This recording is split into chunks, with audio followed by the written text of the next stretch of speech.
Hello, ഇന്നത്തെ daily വ്ലോഗിലേക്ക് സ്വാഗതം. ഇന്നൊരു ലോങ് വീഡിയോ ആണ് ഞാൻ പോസ്റ്റ് ചെയ്യുന്നത്. കാരണം ഇന്നൊരു സ്പെഷ്യൽ റെസിപ്പി ആയിട്ടാണ് വന്നിരിക്കുന്നത്. അപ്പോൾ റെസിപ്പി എന്തായാലും സ്കിപ്പ് ചെയ്യാതെ അവസാനം വരെ കാണും. കണ്ടിട്ട് നിങ്ങളുടെ അഭിപ്രായങ്ങൾ എന്തായാലും ഷെയർ ചെയ്യാൻ മറക്കരുത്. അപ്പോൾ നമ്മൾ ഇന്ന് ചെയ്യുന്നത് മട്ടൻ കാരസാര വറുവൽ. നിങ്ങൾ ടൈറ്റിൽ തന്നെ കണ്ടിട്ടുണ്ടാവും. അപ്പോൾ ഇതിൻ്റെ ബാക്ക് സ്റ്റോറി പറയുകയാണെങ്കിൽ, ഞാൻ ഇത് റീസെൻ്റ്ലി റെസ്റ്റോറൻറ്റിൽ പോയിട്ട് കഴിച്ചപ്പോൾ, ഇവിടെ എൻ്റെ വീട് കോയമ്പത്തൂരാണ്. അപ്പോൾ റെസ്റ്റോറൻറ്റിൽ പോയി കഴിച്ചപ്പോൾ അവിടെ എനിക്ക് ഈ റെസിപ്പി ഭയങ്കര ഇഷ്ടപ്പെട്ടു.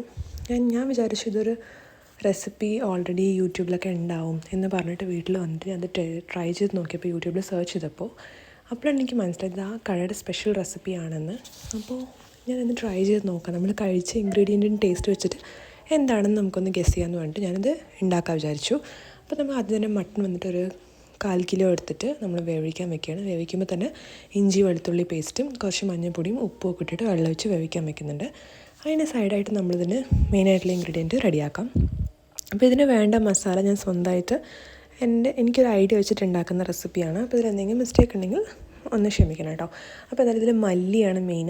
മല്ലി, പിന്നെ കുരുമുളക്, പിന്നെ പെരിഞ്ജീരകം, പിന്നെ ജീരകം കൂടെ ചേർത്ത് നമ്മൾ പൊടിക്കുകയാണ്. അപ്പോൾ ഇവിടെ കോയമ്പത്തൂരിൽ ഈ തമിഴ്നാട്ടിലൊക്കെ പെരിഞ്ജീരകത്തിന് സോമ്പ് എന്ന് പറയും. ഇൻ കേസ് നിങ്ങൾക്ക് മനസ്സിലായിട്ടുണ്ടെങ്കിൽ നിങ്ങൾ വീഡിയോ നോക്കിയാൽ മനസ്സിലാവും. ഒരു പച്ച കളറിലുള്ളതാണ് ഞാൻ ഉദ്ദേശിക്കുന്നത്. അപ്പോൾ ജീരകവും പെരിഞ്ജീരകമൊക്കെ ഇട്ടിട്ട് നമ്മൾ നന്നായിട്ടൊന്ന് റോസ്റ്റ് ചെയ്തെടുക്കണം. റോസ്റ്റ് ചെയ്തിട്ട് പൗഡറാക്കി വെക്കണം കേട്ടോ. ഇതാണ് മേജർ ഒരു ഇൻഗ്രീഡിയൻറ്റ്.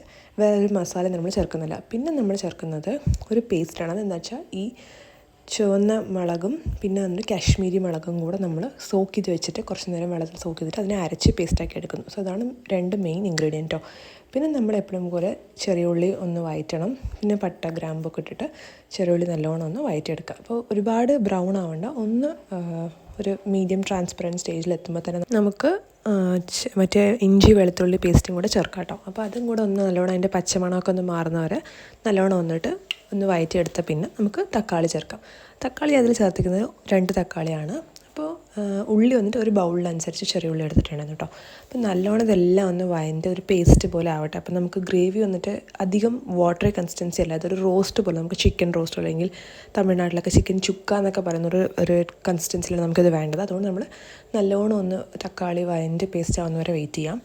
അത് കഴിഞ്ഞിട്ട് നമ്മൾ ഈ പൊടിച്ച് വെച്ച മസാല കൂടെ ഇട്ടാം കേട്ടോ. ഈ മസാല ഇട്ടിട്ട് നല്ലോണം നമുക്കൊന്ന് എണ്ണ പിരിഞ്ഞ് വരണം, അതുവരെ നമ്മൾ വെയിറ്റ് ചെയ്യാം കേട്ടോ. അപ്പോൾ നമുക്കിത് കാണുന്നുണ്ട് നല്ലോണം എണ്ണ ഒന്ന് പിരിഞ്ഞ് വന്ന് പിന്നെ നമുക്ക് ഇതിൽ നമ്മൾ വേവിച്ച് വെച്ച മട്ടൻ ചേർക്കാം കേട്ടോ. മട്ടൻ്റെ വെള്ളം നിങ്ങൾക്ക് ഗ്രേവി കൺസിസ്റ്റൻസിയിൽ വേണമെങ്കിൽ ആ വെള്ളം തന്നെ നിങ്ങൾക്ക് ചേർത്ത് ഗ്രേവി ആക്കാം.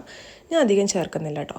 പിന്നെ നമ്മൾ നല്ലോണം ഒന്ന് തിളയ്ക്കാൻ വിടണം. നമ്മൾ അടച്ചു വെച്ചൊന്ന് വേവിക്കാം കേട്ടോ. അത് കഴിഞ്ഞിട്ട് അതിന് മുന്നേ നമ്മൾ ഈ പേസ്റ്റും കൂടെ ചേർക്കണം. അപ്പോൾ ഇത് മട്ടനിൽ പിടിക്കാനായിട്ടാണ് നമ്മൾ മട്ടൻ ചേർത്ത് പിന്നെ ഇത് ഇടുന്നത് കേട്ടോ. അല്ലെങ്കിൽ മുന്നേ തന്നെ നമുക്ക് ചേർക്കാം. അപ്പോൾ നമുക്ക് ഈ പേസ്റ്റും കൂടെ, അതായത് മറ്റേ മുളക് പേസ്റ്റും കൂടെ ചേർത്ത് നല്ലോണം ഒന്ന് മിക്സ് ചെയ്യുക കേട്ടോ. മിക്സ് ചെയ്ത് നല്ലോണം അടച്ച് വെച്ച് വേവിക്കുക. അത്രേ ഉള്ളൂ. ഗ്രേവി ഓൾമോസ്റ്റ് റെഡിയാണ്. നമുക്ക് റോസ്റ്റ് കൺസിസ്റ്റൻസിൽ വേണമെന്നുള്ളതുകൊണ്ട് കുറച്ച് നേരം കൂടെ അധികം നമ്മൾ തിളപ്പിച്ച് ഒന്ന് റോസ്റ്റാക്കി എടുക്കുകയാണ്. ആ സാധനം നമ്മുടെ മല്ലിയിലയും കൂടെ ഇട്ട് കഴിഞ്ഞാൽ നമ്മുടെ കാരസാര വറുവൽ റെഡിയാണ്. അപ്പോൾ നിങ്ങൾക്കിത് ചിക്കനിലും ട്രൈ ചെയ്യാവുന്നതാണ്. നിങ്ങൾക്കല്ലേ മറ്റേ എന്ത് ഡിഷ് വെച്ച് നിങ്ങൾക്ക് ട്രൈ ചെയ്യാവുന്നതാണ് കേട്ടോ. ബീഫായാലും മട്ടനായാലും ചിക്കനായാലും എല്ലാത്തിനും നന്നായി ഉണ്ടാവും തോന്നുന്നു. അപ്പോൾ ഞാൻ ഇത് മട്ടനിലാണ് ട്രൈ ചെയ്തത്. ഞാൻ കഴിച്ചത് മട്ടനാണ്. അപ്പോൾ സംഭവം എനിക്ക് കിടിലായിട്ട് കിട്ടിയിട്ടുണ്ട്. ആൻഡ് റെസിപ്പി ഓൾമോസ്റ്റ് എനിക്ക് സക്സസ് ആയിട്ടോ. അപ്പോൾ അത്രയും